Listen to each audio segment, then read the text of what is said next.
আমি আলটিমেটাম দিচ্ছি, তারা যদি আগামী 2 ঘন্টার মধ্যে আমার মাদক সেবনে যদি কোনো প্রমাণস্বরূপ প্রুভ করতে না পারে, তাহলে আমি তাদের বিরুদ্ধে আইনি ব্যবস্থা নিব।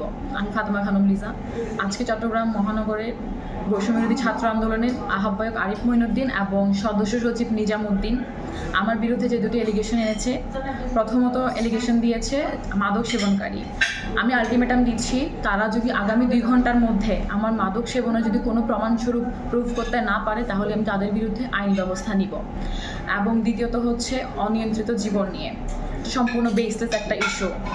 সো আমার কথা একটাই, আমার বার্তা থাকবে একটা, আমার মেসেজ একটাই, যদি তারা আগামী 2 ঘন্টার মধ্যে এর কোনো প্রমাণ বা প্রুফ করতে না পারে মাদকের বিষয়ে, তাহলে আমি তাদের বিরুদ্ধে আইনানুগ ব্যবস্থা নিতে বাধ্য হব।